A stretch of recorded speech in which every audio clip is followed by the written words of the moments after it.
Welcome to the Wealth is in the Details podcast.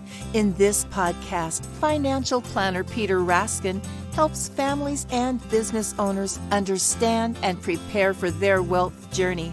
Along the way, thoughtful and detailed planning can provide clarity and confidence as clients confront a multitude of financial decisions. Listen in as Peter shares stories and insight into people's wealth journeys. Now, let's get into today's podcast. Hello and welcome to Wealth is in the Details with Peter Raskin from Raskin Planning Group. Today, Peter's going to be sharing with us 5 action items, and I'm really curious what these are. Peter, you say 5 action items. Are we covering things that you are doing because of COVID-19 or because of the economy and where we're at right now? Or is that what these 5 action items are? Well, I think to be current, I would say that these are related to what we're all experiencing now, which is this financial crisis due to a global healthcare issue called COVID-19. But I would say, Eric, that these are things that we're doing on a regular basis. This is no different than almost any conversation that we're having with our clients on a regular basis. I will say that we're having them pretty regularly right now. Yeah. And during times of stress in the financial markets, in the economy, we have these conversations more often. Got it. And are you finding that there are more emotions revolved around this economic crisis because of the healthcare crisis that's linked with it? Oh, I think so. I mean, this is really a significant issue around the globe, and it's sickened and caused thousands of deaths. And I think fear and anxiety are just normal emotions that if you're a human being, how can you not feel that way? Yeah. You just watch the news, you listen to things, you talk to people. You know, where we are in the Boston area, we're seeing more and more of this. I have friends and family in New York City, and certainly they're experiencing having a worse experience than we are right now. But we don't know what's going to happen in the next 5 to 10 days here. So yes, fear and anxiety are certainly elevated now, and I think that's a rational way to feel right now. Yeah. It seems like the only immediate remedy or societal reaction that we can have is really the social distancing, and because of the social distancing that's been forced upon us, rightly so, I believe, by our governments, it's really causing a severe economic slowdown, and this global economic slowdown has thus caused a severe financial crisis in really across the world. So markets have fallen significantly. And as of the end of March, we've recovered a bit from the lowest point, but we should be prepared really for continued volatility going forward. So is it your opinion that the social distancing has really caused this financial crisis? Because it seems to me that a lot of the financial crisis started to go before we implemented social distancing, but I could also see, almost on the flip side of that coin, the continued financial crisis being because of ongoing social distancing. And as you said, how markets are just kind of shutting down, or local areas are shutting down a lot of the economy. Yeah, I think it's if we think about the stock market, it's a forward-looking machine, and so when this virus started going from China to Europe, eventually to the United States, I think the markets reacted pretty quickly, knowing that social distancing was on its way. And when social distancing really took hold in China, in Europe, and now in the United States, it's really caused an economic slowdown and probably a recession that we're already in. So yeah, I think it's ultimately caused the economic crisis, and it's caused this financial crisis.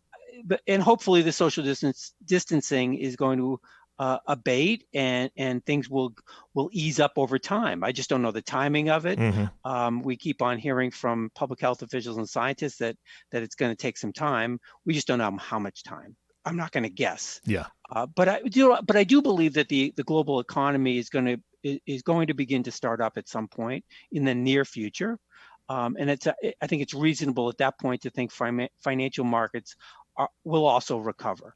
again, it's that timing that we just don't know. Mm-hmm. So the economy and the financial markets may not be the same. They're different beings, the economy and the financial markets.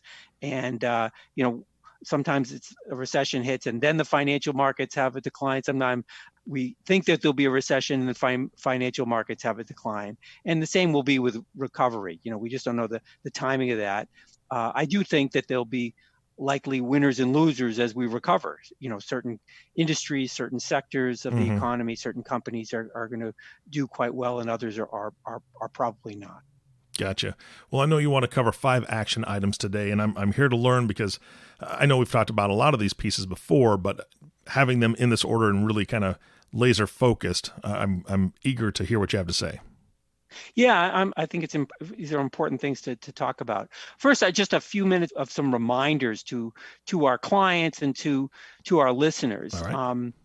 For those listeners that work with us at the Raskin Planning Group, or frankly work with other professional advisors that do planning and do good work, and if someone is a listener and doing this work themselves, that's fine. If you've planned for the long term, you've really done all the hard work. My reminder here is stick to your plan in both good times and bad. There's going to be short-term volatility, and that's just that. It's short-term. Portfolios had a different value last month, last year, and 5 years ago, and it's going to have a different value next month, next year, and 5 years from now. So that's the first reminder. Second reminder is when we're working with our clients relative to their portfolios, we're recommending globally diversified portfolios that include stocks and bonds from around the world. And our clients are invested primarily in high quality companies. Mm-hmm. And most of these companies from around the globe are likely to stay in business. I say most. There may be some companies that are not going to be in business. We don't know. But most of these companies are going to keep selling stuff, cars, food, computers, toilet paper, cleaning supplies, medicine, and services. So most of our clients, they also own quality bonds issued by strong companies and governments. So it's just a reminder, again, that our clients' portfolios are diversified and of high quality, and they're appropriate for long-term investment strategies. So with that in mind, the key here, again, a third reminder, is to stay focused on objectives, not the value of the portfolio or the percentage you lost in a period of time or the percentage that you gained. It's not the portfolio value. It's not that the portfolio values don't matter. Of course they matter. But the only metric that matters is really progress towards your goals. And that doesn't mean you don't make adjustments along the way. We'll talk about that. But if your portfolio is diversified according to your long-term objectives and your risk tolerance, then short-term fluctuations in value are really beyond your control. And your focus should be really on the things you can control. And that's really the message to the 5 action items. It's looking at areas of your planning that you really can control. So the first action item that we have conversations with our clients when they're calling in about their situation now as we're going through this recent crisis is debt analysis. Okay. That's the first thing we ask. Where are you relative to your debt? What's your situation? What's outstanding? When is it due? What are the rates and the terms? What's the collateral? Is it your real estate? Are you collateralizing your stocks and bonds? Is it student debt? Is it credit card debt? So we want to really get a handle on that. Now, when you've got healthy, steady income, reasonable debt isn't a problem.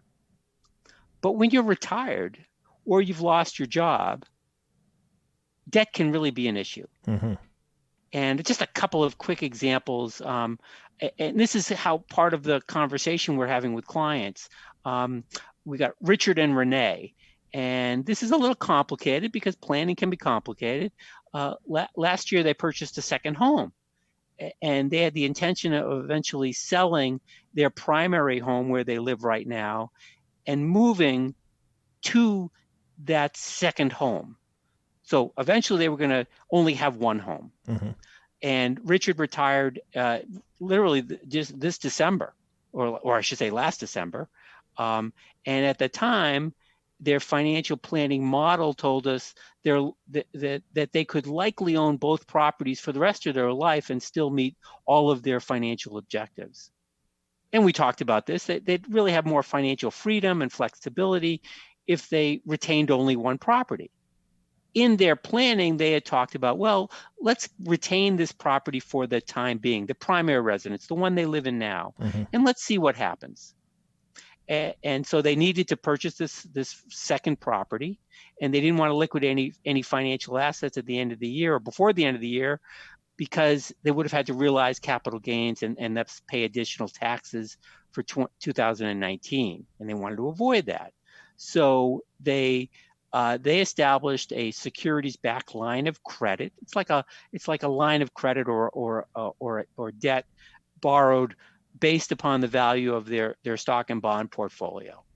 And they borrowed enough sufficient to buy that second home. And their goal was to pay it off in 2020 and selling the securities strategically throughout the year to manage those realized gains.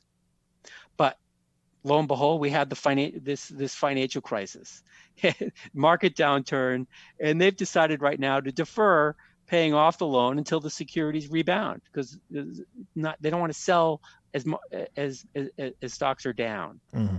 So in the meantime, they're applying for a low interest mortgage. Interest rates have come down pretty dramatically on their primary property. They'll have plenty of flexibility to pay off this mortgage over the next 6, 12, 18, or 24 months, or they'll keep it and retain the mortgage longer. But this is the kind of debt management issues that we discuss. They're in a financial situation to do the thing that's best for them. Another example is Matt and Jill. And Matt sold his business and retired in 2006 at age 50. He was working with an investment firm at a bank that told him he had adequate resources to meet all of his objectives. Well, they bought that second home. They bought the fancy cars. They went on big vacations. And then lo and behold, the Great Recession occurred when it started in October of 2007. You remember that? Oh, yeah. We all do. Yeah. Well, Matt and Jill, they kept on spending. They didn't have that conversation with their advisors at the time to reduce their spending. They kept on spending at the same pace, and they didn't make any adjustments. And they actually borrowed from their portfolio. They didn't want to sell securities. They also did a securities-backed line of credit. And they wanted to he wanted to start a new business, and they wanted to finance their lifestyle. Lo and behold, now 10 years later, 12 years later, they've got a pretty sizable loan that they're not able to really pay off right now. They've got a mortgage, and their portfolio is significantly lower than it was, mm-hmm. especially now as of the last 6 weeks. So their situation is not dire. They're going to be fine, but they're going to have to make some significant adjustments to their plan. Yeah.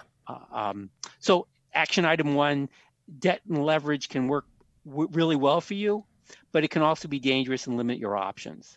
And the key here, this area of concern is to manage that and really get control around that debt, understand how it can work for you and against you. Yeah. The next action item we spend a lot of time with our clients around is cash flow analysis.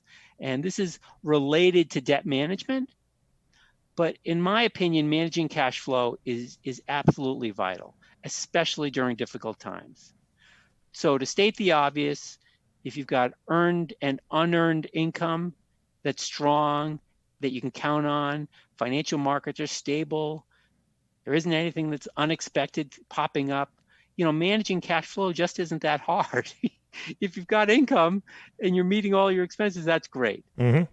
However, when something happens, like a loss of a job, loss of investment income, a sickness, a divorce, an emergency capital expense that you weren't planning for, or a financial crisis like we're in, getting control of your income and expenses is really the one thing you can control.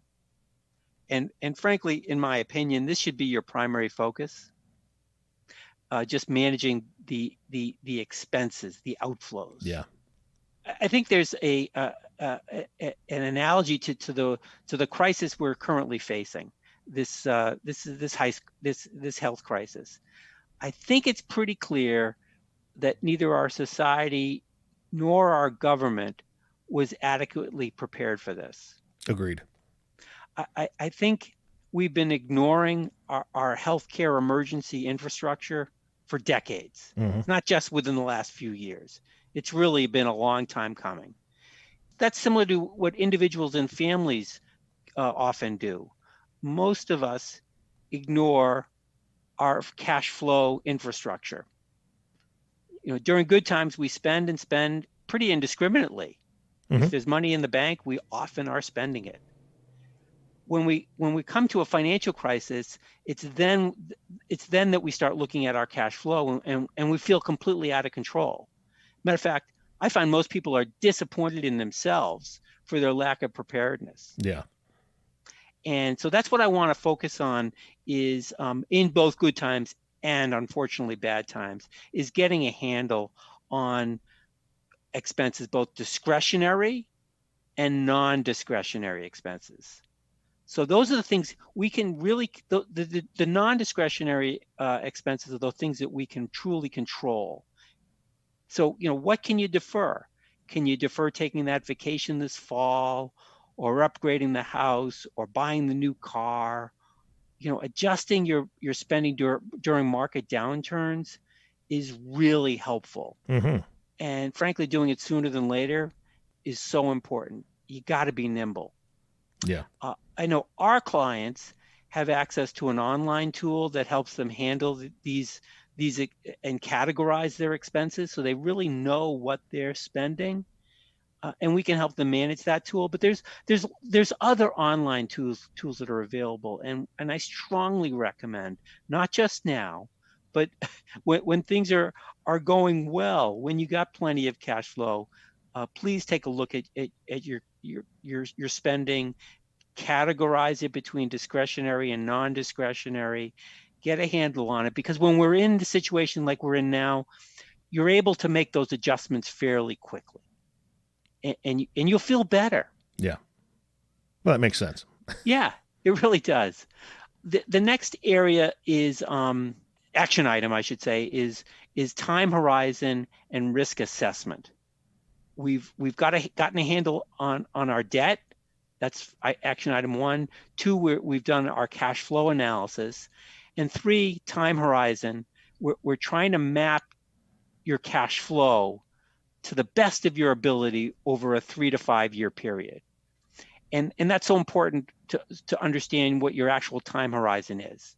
So what do you need from your investment portfolio over a period of time?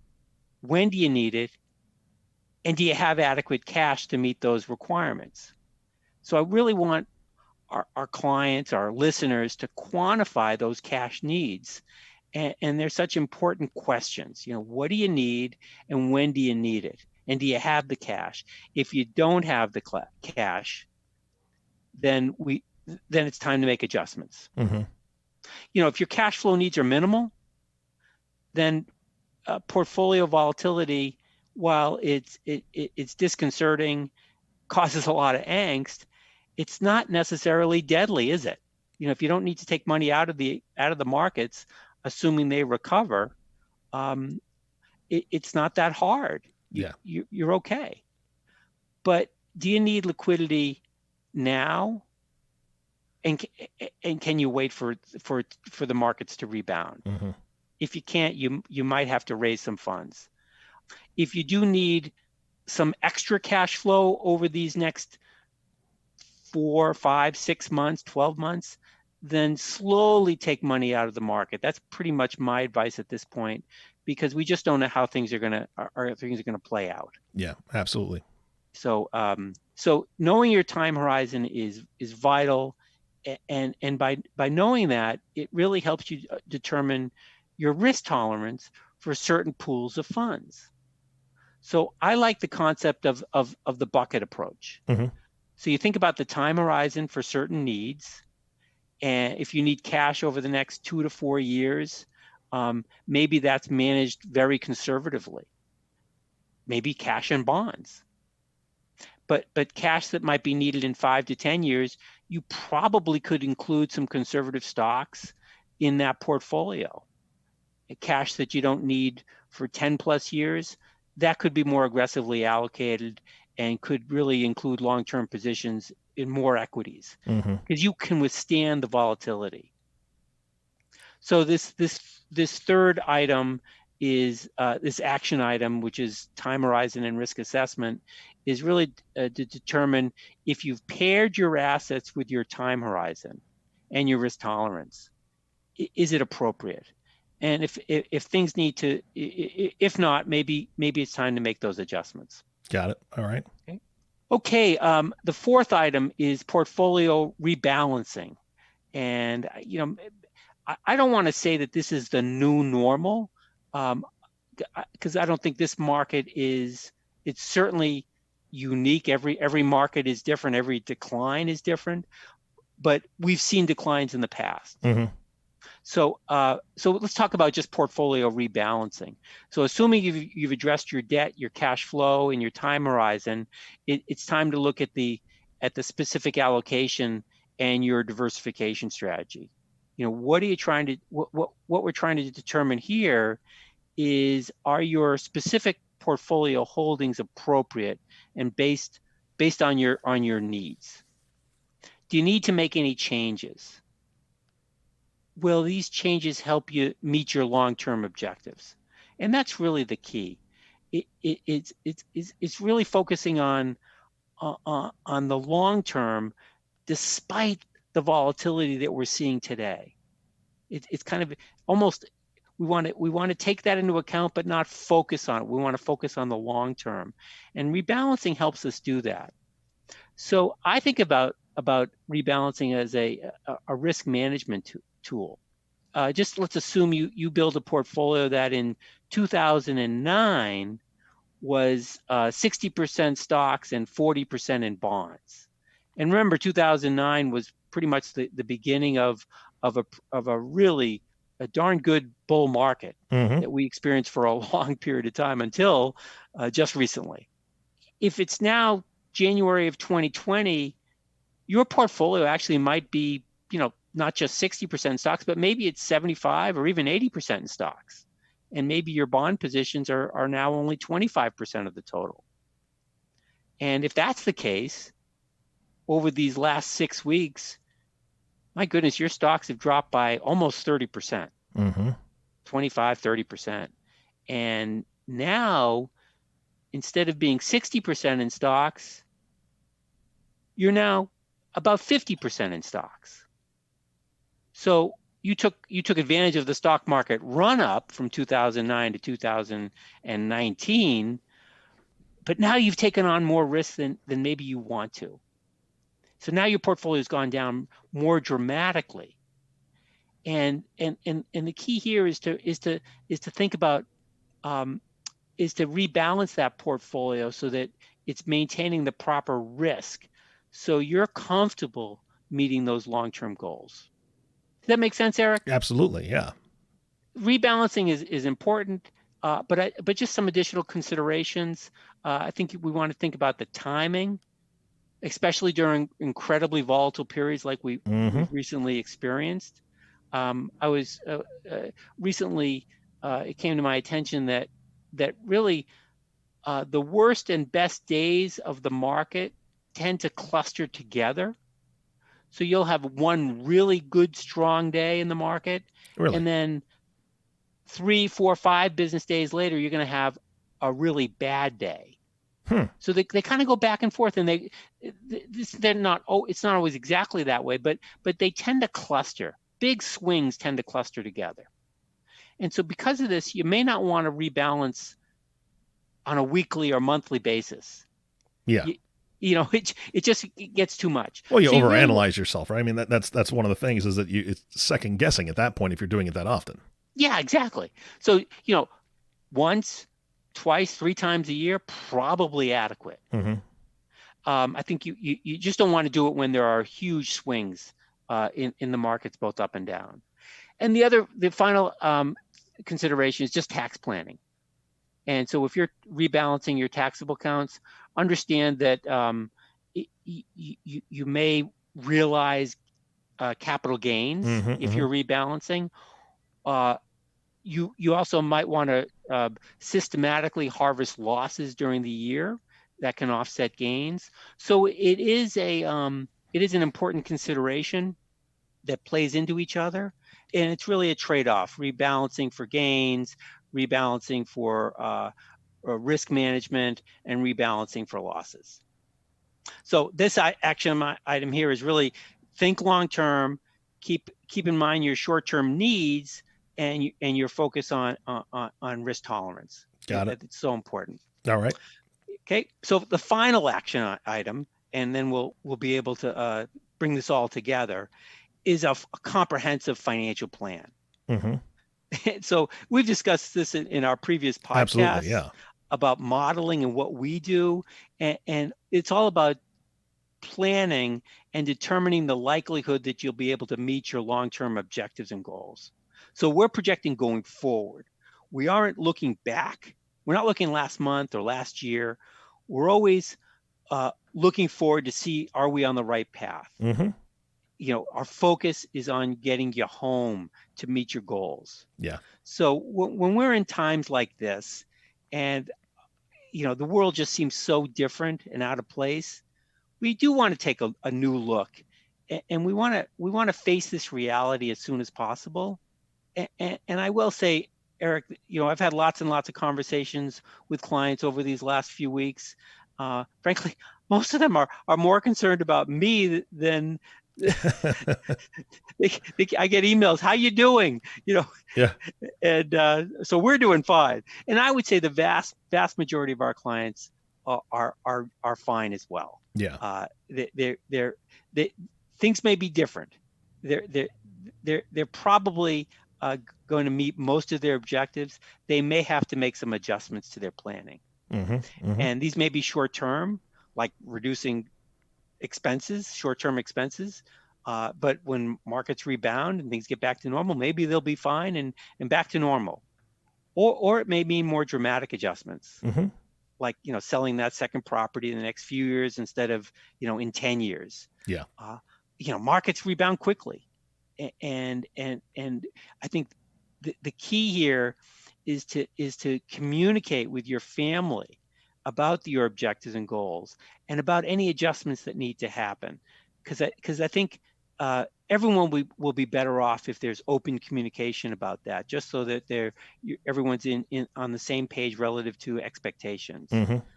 I think that's so important. Yeah. And the key is to stay in control, make these adjustments as necessary, and that's going to give you confidence and clarity as you try to get through these tough times. Yeah, absolutely. And that's, I think, something we all need right now. Yeah, I think so. And then, it doesn't stop here. This is something that we revisit every year. Yeah. We talk about rebalancing, cash flow, debt management, rebound. We're talking about these things all the time with our clients. We're laser focused now, and these are the questions that we're asking, and these are the things I think individuals can ask themselves. Yeah. But we want to revisit this on an ongoing basis, and by doing that, I think both your family, your community will really be better off, because you've done this comprehensive financial plan and you've kept at it. You've stayed focused. You're sticking to your plan. And that's the message that I wanted to leave our listeners is that this is a horrible time for many. It's caused a lot of emotions, negative emotions. We will get through this. Stay focused on what's important and what you can control. The rest of it's going to just play out. Yeah, no, I agree 100%. And we just need to stay positive. We need to keep looking forward, like you're saying. And when people do look forward, they're listening to you right now saying, okay, 5 action items. each one of them is important, and each person may be in a different stage, right? I mean, somebody's listening to this going, man, I haven't done a debt analysis and I don't know how long, and I could probably use some help with that.